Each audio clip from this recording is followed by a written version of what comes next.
EMS TV के सभी दर्शकों को सनत जैन का सादर नमस्कार।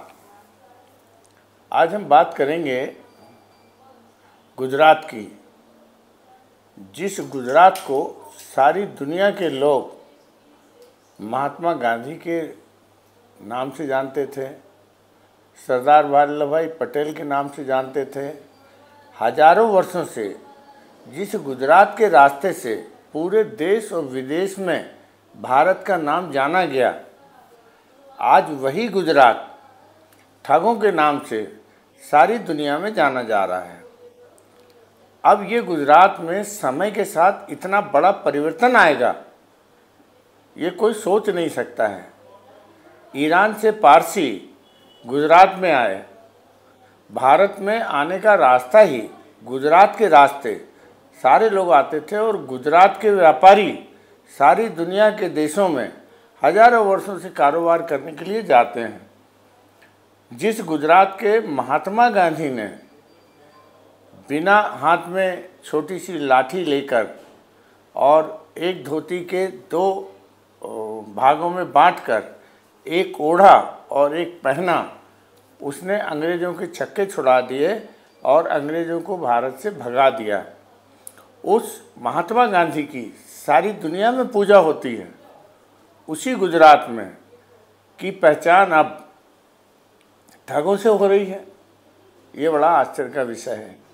हमारे प्रधानमंत्री नरेंद्र मोदी हैं, जिन्हें आज भारत का विश्व गुरु बताया जा रहा है, उनके रहते हुए उन्हीं के गृह प्रदेश गुजरात में जिस तरीके से गुजरात के ठग नए नए कीर्तिमान स्थापित कर रहे हैं, सारी दुनिया में इनका नाम हो रहा है, उससे भारत की कितनी बड़ी बदनामी हो रही है, ये हम सबको देखना, सोचना और समझना होगा कि जिस गुजरात को यह माना जाता था कि ये गुजरात की भूमि ऐसे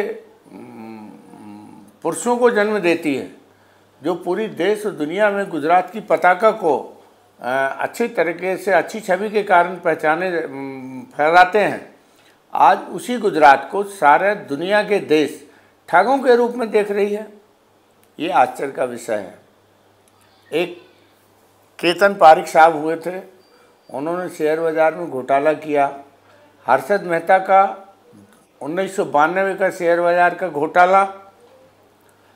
ऐसे घोटालों में एक नई नई शुरुआत हुई थी और उस शुरुआत को लोगों ने देखा कि 1992 का जो हर्षद मेहता का घोटाला हुआ था, उसके बाद एक बात बड़ी चर्चा में आई थी, चांदी का जूता बड़ा चमत्कारी होता है।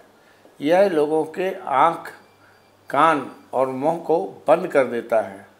गुजरात के व्यापारियों ने 1990 के बाद से जो ठगी का सिलसिला शुरू हुआ, आज वह सिलसिला अपने चरम पर पहुंच गया है।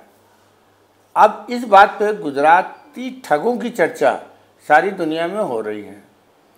कुछ समय पहले नीरव मोदी 13,000 करोड़, मेहुल चौकसी 13,000 करोड़, बैंकों का लेकर, पंजाब नेशनल बैंक का लेकर, एक ब्रिटेन में जाके बस गया, एक एंटीगुआ में जाके बस गया। किसी को सरकार वापस लेके आ पाई? नहीं लेके आ पाई। और जनता का पैसा यह लूट के आज विदेशों में ऐश कर रहे हैं। एक कमलेश अग्रवाल साहब थे जो एबीजी शिपयार्ड नामक कंपनी चलाते थे। इन्होंने भी 22,000 करोड़ रुपए का घोटाला किया।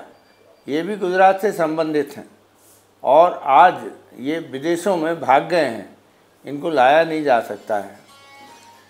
एक दर्जन से ज़्यादा ऐसे लोगों की फहरिस्त है कि जो पिछले कई वर्षों से भारत में ठगी करके, फर्जीवाड़ा करके और भारत छोड़कर भाग गए। लेकिन ये सिलसिला ख़त्म नहीं हो रहा है। अभी जो एक नया सिलसिला सामने आया है, उसने पूरी दुनिया को हैरान कर दिया है।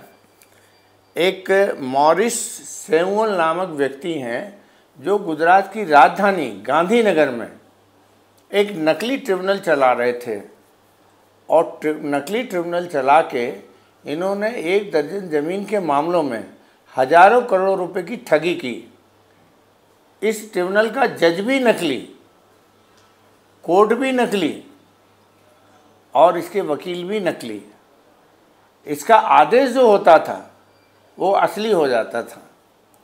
वो जो आदेश ट्रिब्यूनल का निकालता था उसके आधार पर ज़मीनों के नामांतरण हो गए, सरकारी दस्तावेज़ों में उसके हिसाब से नाम चढ़ गए और हजारों करोड़ रुपए की ये धोखाधड़ी गुजरात के गांधीनगर में ये व्यक्ति कर रहा था। अभी हाल ही में पकड़ा गया है। एक अमेरिका में 33 साल के गुजराती युवा हैं, गुजराती मूल के। उन्होंने फर्जी वो नागरिकता देने के लिए फर्जी वो तैयार किए दस्तावेज, फर्जी ग्रीन कार्ड दिए और फर्जी तरीके से लोगों को ठगा अमेरिका जैसे देश में। अब वो जेल में बंद हैं। उनकी जेल में बंद होने के बाद सज़ा भी हुई है और उन्हें सज़ा भुगतनी पड़ रही है। गुजरात अब ठगों के कारण जाना जाएगा। जिस गांधी के कारण पूरी दुनिया में गुजरात की पहचान होती है। पारसी व्यापारियों के लिए टाटा का भी जन्म गुजरात में हुआ था, जमशेदजी टाटा का। उन्होंने पूरी दुनिया में अपना नाम किया और ऐसा नाम किया कि जब अभी रतन टाटा जी का निधन हुआ तो पूरी दुनिया के देश के लोग उनके सम्मान में खड़े हो गए। उसी गुजरात में आज ऐसे बड़े बड़े ठग बाहर निकल कर आ रहे हैं जिसका कोई हिसाब नहीं। एक किरण पटेल नामक व्यक्ति ने अपने आप को पीएमओ का अधिकारी बताकर कश्मीर जाकर, जहां चप्पे चप्पे पे सेना और पुलिस हर व्यक्ति की तलाशी लेती है, इस किरण पटेल नामक व्यक्ति ने वहां कश्मीर में जाके और पीएमओ का अधिकारी बन के इसने वहां पर Z+ की सुरक्षा हासिल कर ली।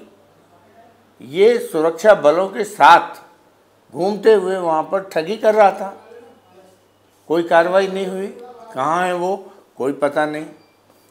ऐसे ठग जो आप देखिए पूरी गवर्नमेंट को, पूरी सेना को, पुलिस को और यहाँ तक कि प्रधानमंत्री कार्यालय को ठेंगा बता दें, तो ये चमत्कार तो गुजरात के ठग ही कर सकते हैं और इसमें उनका कोई मुकाबला वर्तमान में दुनिया के किसी भी देश में नहीं देखने को मिलता है। ये ठगी विद्या के कारण आज गुजरात पूरी देश और दुनिया में चर्चा का विषय बना हुआ है। एक और गुजरात के ठग महोदय आए जिन्होंने भाजपा के राष्ट्रीय अध्यक्ष JP नड्डा के नाम से भाजपा के विधायकों को फ़ोन कर करके उन्हें मंत्री बनाने के नाम पर लाखों करोड़ों रुपए की ठगी कर ली। ये अभी पिछले कुछ सालों में गुजरात का ये वैभव जो नया आया, ठगी का वैभव, ये पहली बार देखने को आम जनता को मिल रहा है। इससे हैरानी भी हो रही है कि जिस गुजरात में मोहम्मद अली जिन्ना जैसे लोग, भले उन्होंने पाकिस्तान बनाया, भले उन्हें हिंदू जाति से मुसलमान जाति में जाना पड़ा, लेकिन किसी न किसी कारण से अपनी विशिष्टता के कारण गुजरात के लोग पूरी दुनिया में अपना नाम करते थे और वो नाम कि उन्होंने एक नए मुस्लिम राष्ट्र को, पाकिस्तान को जन्म दिया। और मोहम्मद अली जिन्ना के मन में भी हमेशा ये बात थी, वो हिंदुओं के खिलाफ़ था कि हमें हिंदुओं ने लड़की हमारे पिताजी को नहीं दी और समाज से बाहर कर दिया था। उसने इस तरह से हिंदुओं से बदला लिया और बदला लेते हुए उसने भारत को 2 हिस्सों में बांटते हुए वो पाकिस्तान का वज़ीर आज़म बन गया। लेकिन गुजरात के पानी में ऐसा कुछ है जो पूरे भारत के और किसी राज्य में नहीं है। लेकिन अभी तक गुजरात को जो जाना जाता था वो परिश्रम के कारण, लोगों की मेहनत के कारण, लोगों की ईमानदारी के कारण, लोगों की इच्छा शक्ति इतनी होती थी कि ये हज़ारों वर्षों से पूरी दुनिया के देशों में जाके कारोबार करते थे। ये ईरान तक जाते थे, अफ़गानिस्तान जाते थे और बहुत दूर दूर तक जाते थे और अपने व्यापार के कौशल से गुजरात की पहचान बनाते थे। आज गुजरात से एक और बोहरा समुदाय का जन्म हुआ था। आज बोहरा समुदाय मुस्लिम समुदाय है कई देशों में इसके लोग फैले हुए हैं। आज भी सैयदना साहब को पूरी दुनिया जानती है कि भाई ये बड़े नियम के पक्के हैं, अनुशासन प्रिय हैं और करोड़ों अरबों रुपए की माया पूरे इनका जो एक पूरा समुदाय है वो उनके पीछे आंख बंद करके चलता है।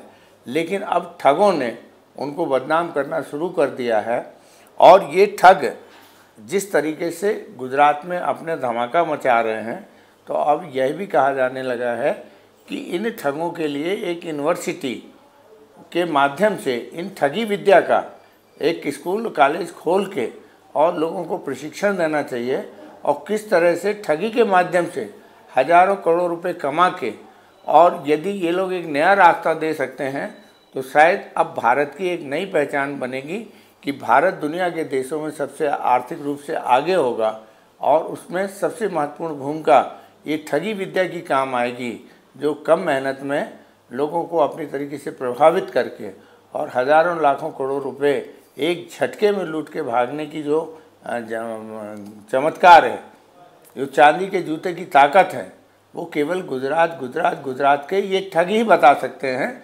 और इसके लिए कोई ना कोई रिसर्च होनी चाहिए और इनके रिसर्च मॉडल के अनुसार पढ़ाई होनी चाहिए। लोगों को धन कमाने का रास्ता बताना चाहिए कि ठगी के माध्यम से कैसे बिना किसी परिश्रम के हजारों करोड़ रुपए कमाए जा सकते हैं। नमस्कार।